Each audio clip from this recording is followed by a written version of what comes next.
Ka ardhur koha të nxjerrësh jashtë atë që qielli ka vendosur brenda teje dhe ta bësh të rritet për te çdo mase.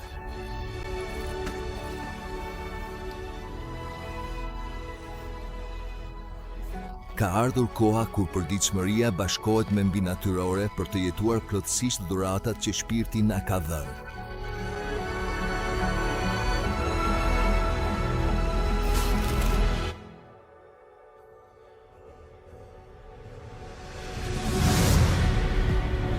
Ka mbaruar koha e gjysmës së masave, ka ardhur momenti të jetosh gjithçka që Zoti ka përgatitur për ty dhe ta derdhësh mbi to.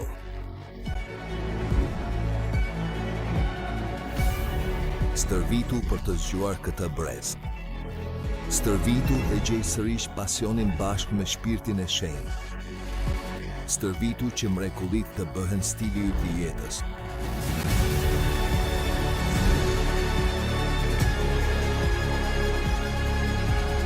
Stërvitu që mbi natyrore të bëhet diçka natyrale në jetën tënde. Stërvitu që të jesh gati dhe të sjellësh qiellin në tokë.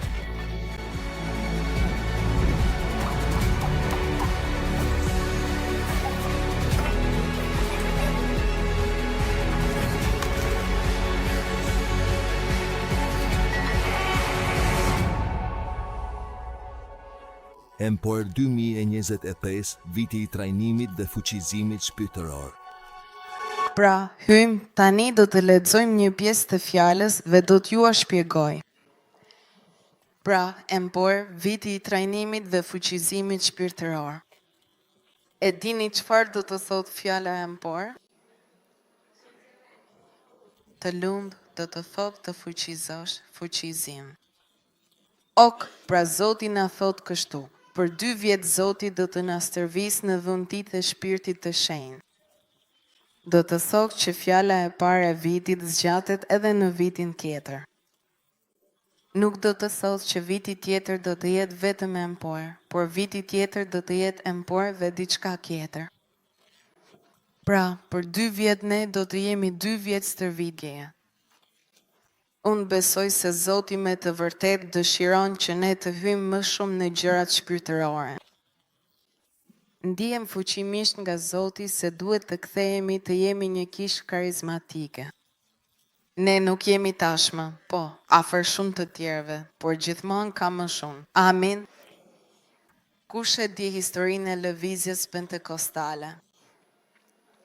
Në rregull, ja disa njerëz ka një kurs edhe në shkollën biblike që mund ta ndiqni.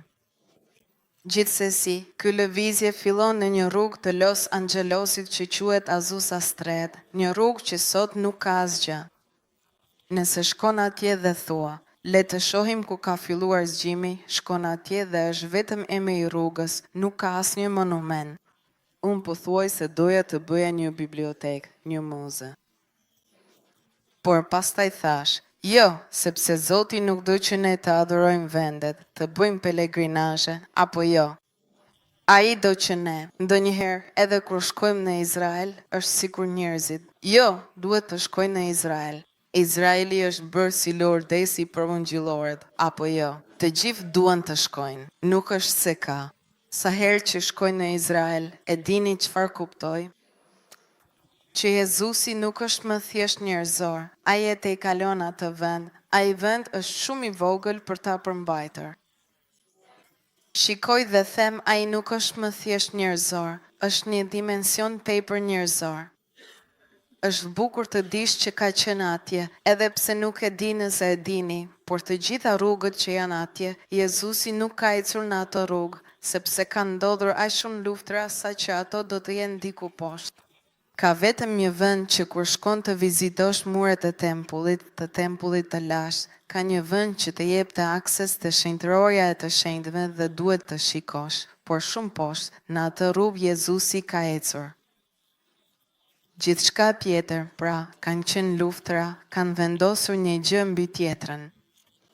Por ideja për të qenë atje është shumë e bukur. Në fakt, kur të mundemi, patjetër do ta organizojnë. Por Zoti i te kalon të gjitha këto, kështu që shkoj në rrugën Asusa dhe them, në rregull, më mirë nga kjo anë, sepse lëvizja e shpirtit nuk është e përqendruar në një monument, lëvizja e shpirtit është një lëvizje dhe ne nuk duam të predikojmë një monument. Ne duam të predikojmë një lëvizje të Zotit. Amin. Kisha për një kohë të gjatë, kisha nuk flas tonën, kisha e Jezusit ka qenë shumë e lidhur me monumentet, kështu që ndonjëherë edhe para se të kishte njerëz atje ishte vendi dhe kështu vendosej një kishë atje dhe thoshin në rregull hyni.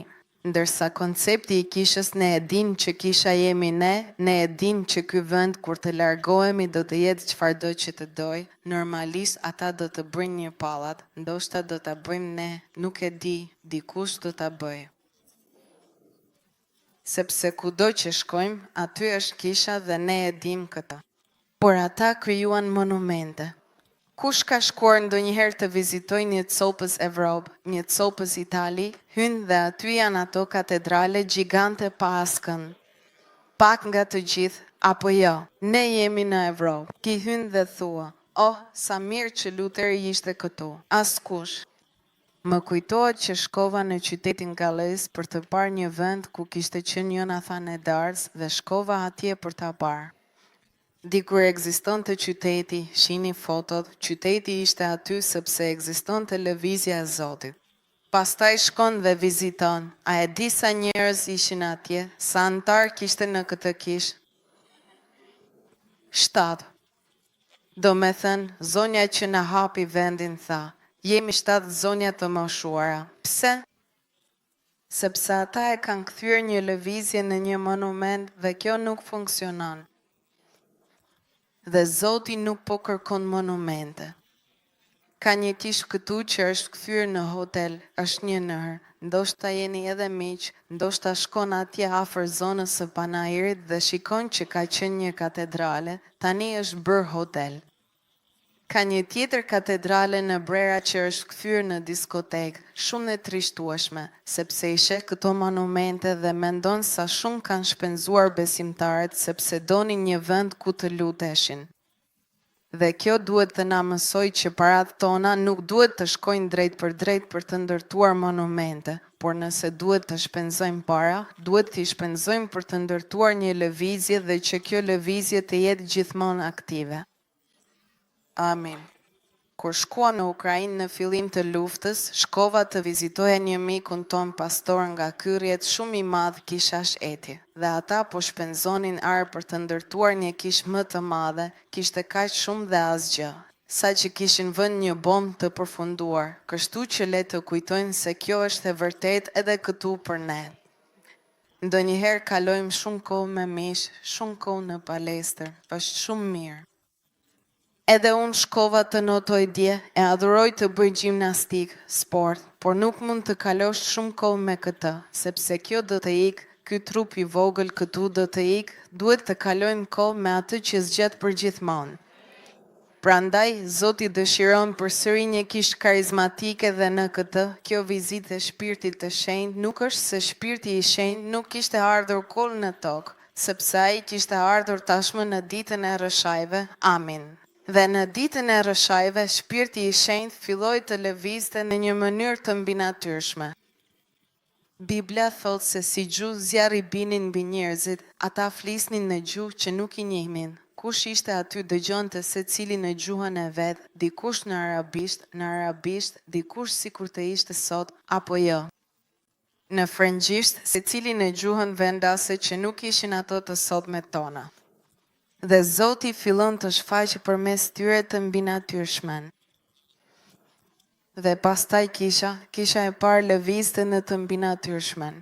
Ishte diçka natyrale, e mbinatyrshmja duhet të bëhet natyrale. Pra, të lutesh për një person duhet të bëhet diçka natyrale. Të predikosh fjalën e Zotit duhet të jetë diçka natyrale. Të jesh në punë dhe dikush të thotë kam dhimbje koke dhe ti thua eja këtu të lutem për ty. Ajo person shërohet, duhet të jetë diçka natyrale. Të profetizosh për dikë ndërkohë që je në rrugë, ndërkohë që po shkon diku, duhet të jetë diçka natyrale. Mendo ti që merr autobusin ose metron çdo ditë dhe çdo ditë shikon ditë dhe i thua zonjë, kam një fjalë nga Zoti për ju. Mendo që shkon në farmaci dhe i thua, kam një fjalë nga Zoti për ju. Dhe të kujtojmë, ti mund të lutesh edhe për një person dhe ti thuash Zoti të bekof, Zoti të do, uroj që jeta jote të jetë e lumtur, apo jo. A është ndryshe apo nuk është ndryshe?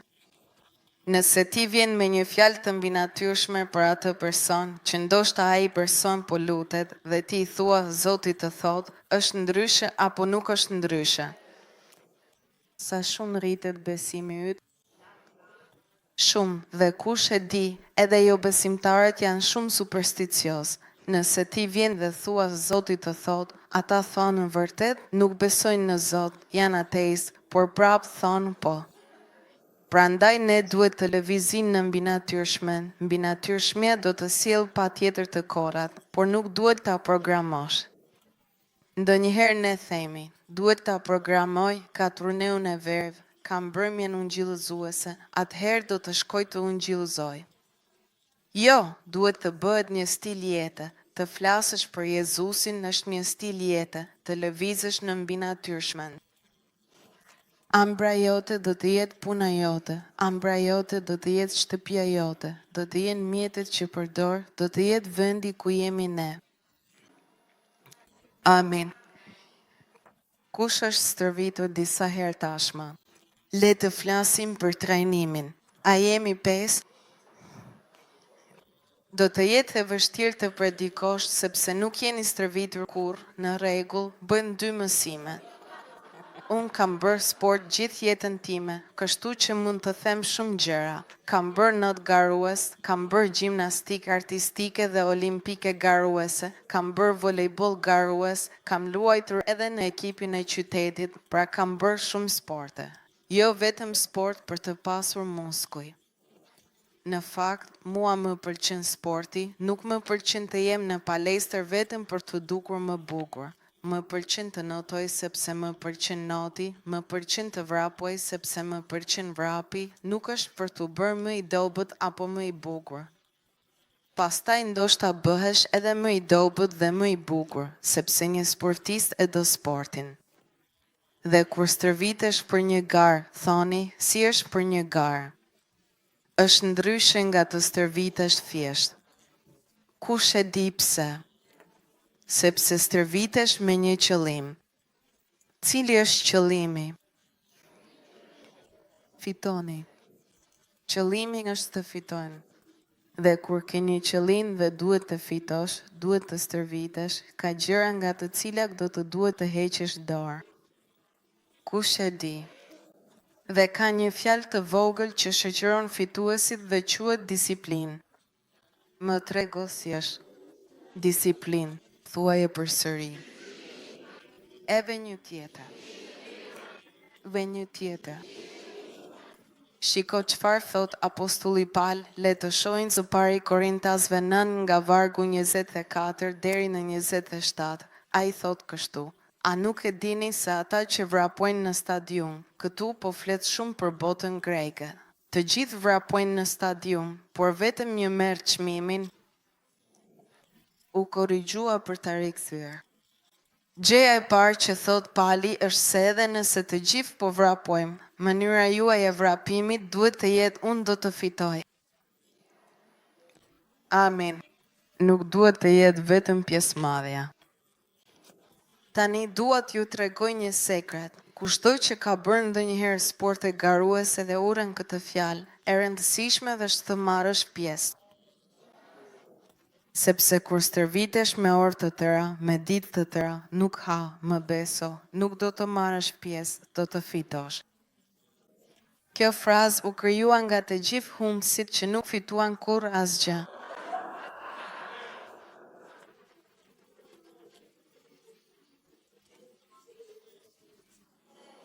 Amin. Dhe pastaj ai do të thotë, vrapu që ta sjellësh përsëri. Sigurisht, ai nuk po flet vetëm për lëvizjen e shpirtit këtu. Ai po flet për shpëtimin ton, ai po flet për vrapimin drejt Jezusit, për përfundimin e mirë të garës son me Perëndin. Por parimi është, duhet të vrapoj për të fituar këtë vit. Unë stërvitem për të fituar. Nuk stërvitem për të stërvitur. Amin. Dhe pastaj ai vazhdon dhe thot këtë. Kushtoj që është atlet është i matur në gjithë shka. Thuaj me mua, i matur në gjithë shka. Atëherë, le të shohim këtu fjalën i matur, gjendje e ekuilibri, moderimi dhe vetë kontrolli. Thuaj me mua, do të jemi e ekuilibruar, i e moderuar dhe me vetë kontroll. Duke shtuar një kontekst më të gjerë, të jesh i matur nënkupton disa konotacione që mund të përfshin. Moderim, thuaj me mua do të jemi moderuar, vetë kontroll, ekuilibër dhe stabilitet.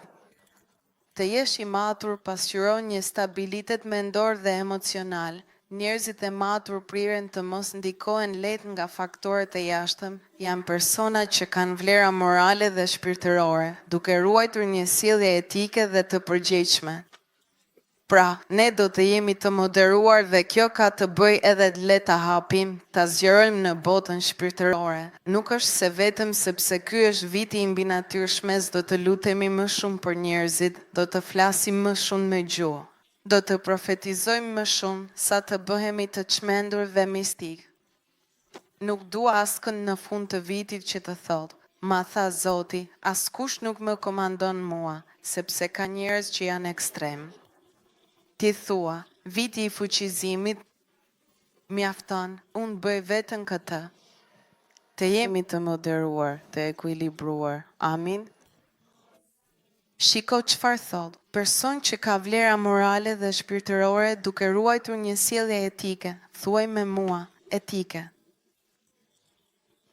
Por ma ka thënë Zoti, nuk dëgjoj më askënd, jam në jetën time, ma ka thënë Zoti, ndryshoj gjithçka. Jo.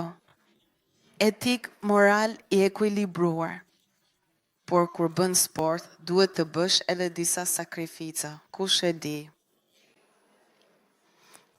Unë, për shembull, para se të bëja garat e notit, nuk mund të shkoja kurrë për të fjetur vonë. Kështu që të gjithë thoshin dhe zakonisht ishin të dielave, një makf në fakt çfarë ndodhte? Të gjithë thoshin, sa bukur, dalim jashtë, jemi adoleshent. Unë jo, në shtrat në orën 8 sepse nesër kam garë. Dhe për të bërë garën, duhet të hiqja dorë nga disa gjëra, duhet të hash më shumë proteina, duhet të flesh. Tani do t'ju jap të gjitha këshillat për atë që duhet bërë, pra duhet të bësh disa sakrifica, por mbi të gjitha, thoni bashkë me mua, mbi të gjitha duhet të jesh i disiplinuar. A e dini pse disa njerëz nuk janë të disiplinuar? Sepse ata jepojnë sipas emocioneve të tyre. Po apo jo? Nuk kanë dëshirë të shkojnë në palestër sot. Dhe kështu u regjistrove në fillim të vitit, pagove dhe shkove 3 herë. Sepse sot nuk kisha dëshirë, sepse nesër është shumë ftohtë, sepse atëherë ka borë, sepse atëherë palestra është gjithmonë plot, o sepse atëherë çfarë rëmuja. Mirë. Sa persona janë regjistruar në palestër dhe nuk kanë bërë kurrë palestër ose e kanë bërë vetëm disa herë. Ti rrëfejmë mëkatet tona? Janë 2 dhe të tjerët janë të gjithë gënjeshtar.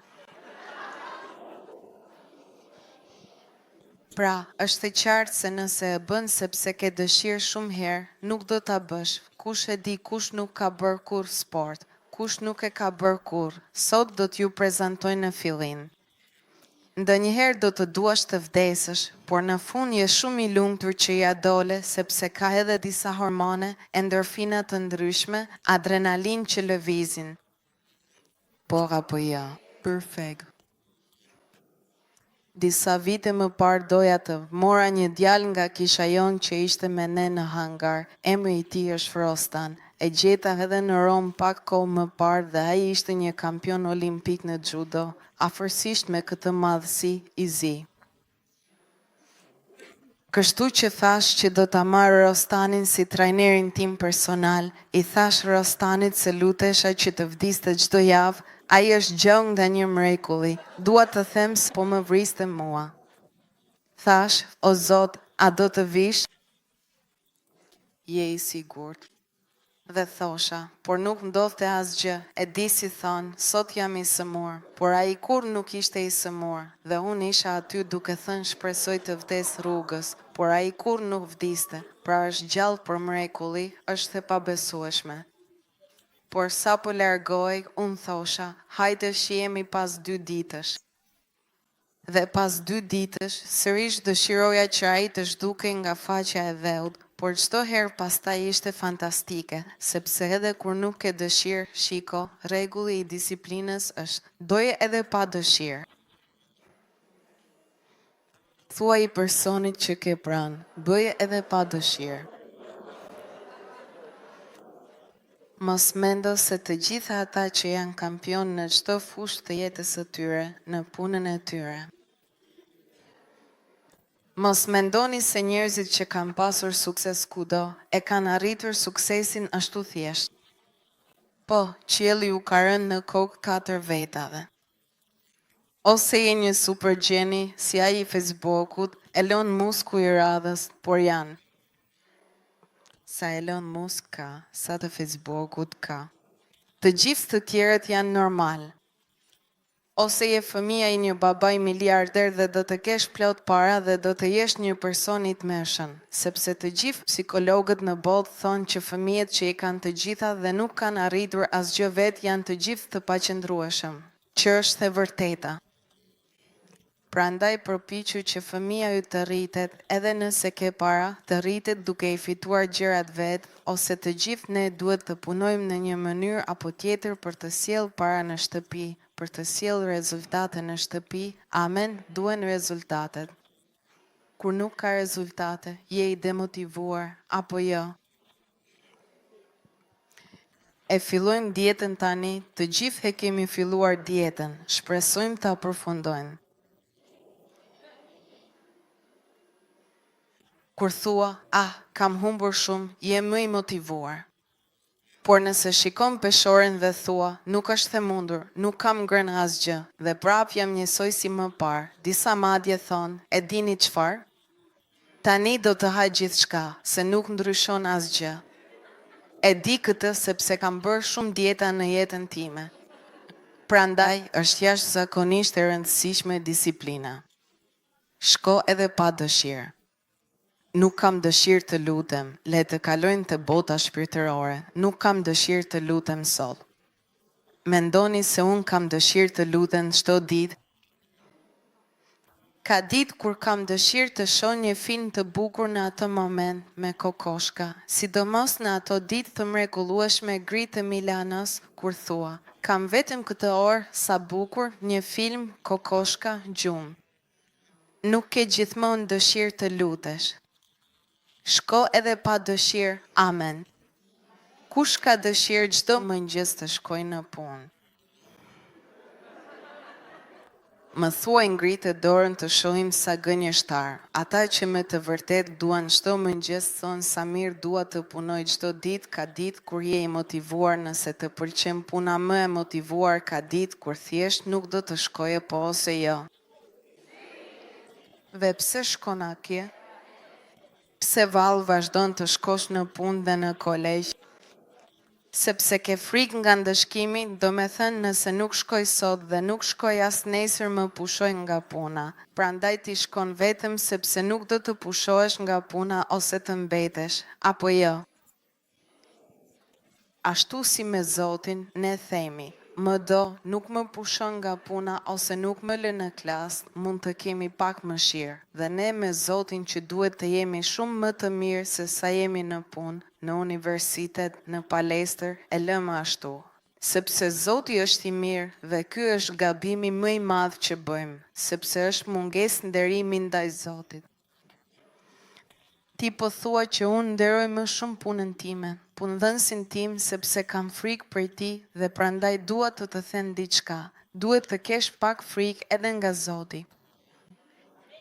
Jo frikë, sepse në dashuri nuk ka frikë, por frikë do të thot respekt, apo jo. E di që jemi një brez ku askush nuk respekton askën, por le të fillojmë të respektojmë Zotin në atë që ai na kërkon. Nëse do ta dinim sa shumë na do ai, nëse do ta kuptonin që ai vdiq në kryq për ne, punëdhënësi yt nuk ka vdekur në kryq për ty, universiteti yt, palestra jote, paratë e tua, financimet e tua, asgjë dhe askush nuk ka vdekur për ty nga mirënjohja. Ne nuk i shërbejmë Zotit nga frika, ne i shërbejmë Zotit nga mirënjohja.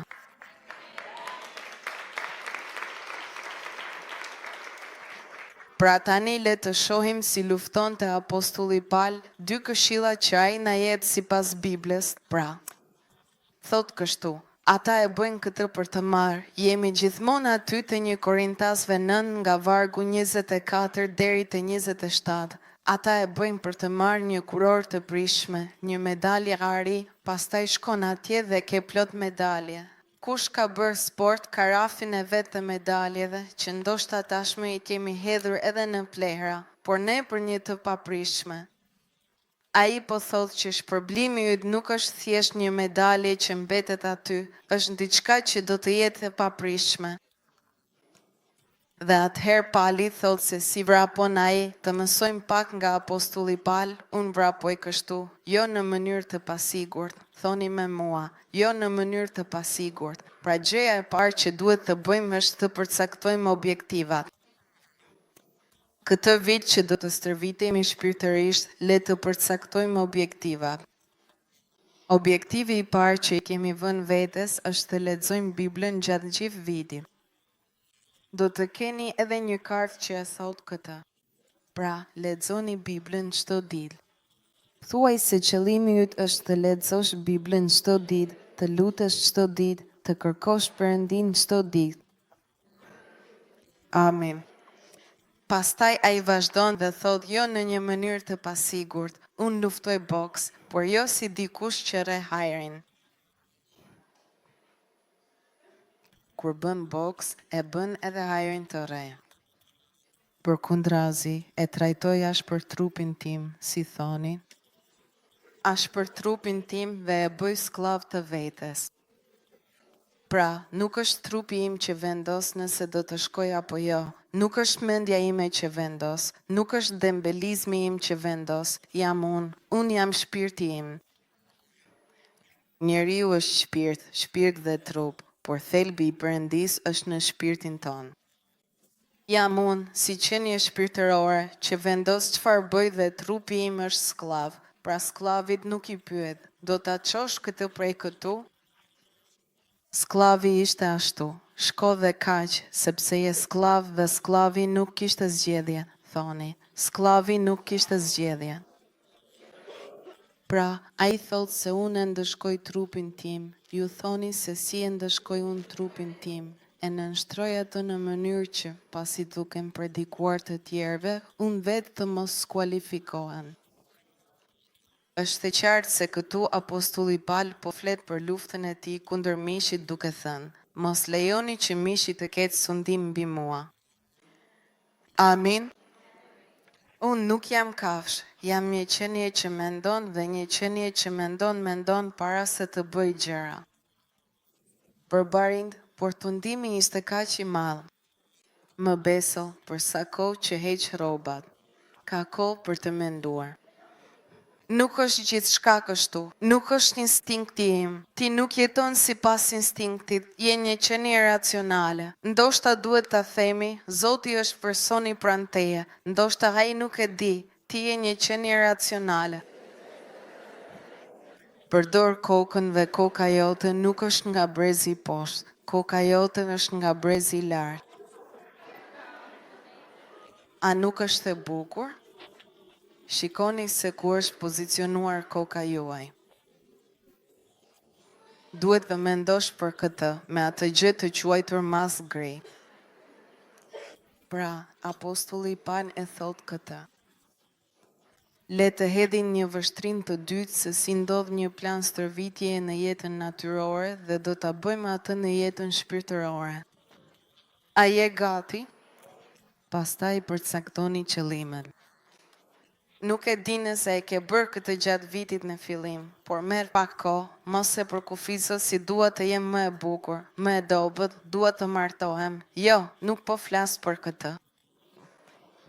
Do të kalosh kohë në praninë e Zotit duke thënë: Zot, më ndihmo të përcaktoj qëllimet e mia. Çfarë do të thotë kjo? Sepse nuk ja jep vetes një qëllim, ai ta jep ty. Kur nautoja, nuk thash se doja të bëja garën 150 metra. Jo, federata përcaktoi objektivin dhe unë hyra në këtë objektiv. Amin. Pra, kush ishte i mirë, unë jam më i mirë në distanca të gjata. Nuk isha shumë i mirë në shpejtësi, gjithmonë isha i mirë në distanca të gjata. Pra, ata e përcaktuan, me qenë se ai ishte i mirë në distanca të gjata, se duhet të notoje 800, 500, 600, jo 500 nuk është vetëm aty. Dhe kështu unë hyja brenda asaj që dikush e kishte përcaktuar për mua. Atëherë ti do t'i kërkosh Zotit: Zot, unë do të doja këtë, por cilat janë objektivat e tua? Frymë e Shenjtë më jep objektiva shpirtërore për këtë vit, për mënyrën se si duhet të lëviz për të rritur shpirtërisht dhe për të shërbyer që të mund të sjell qiellin në tokë.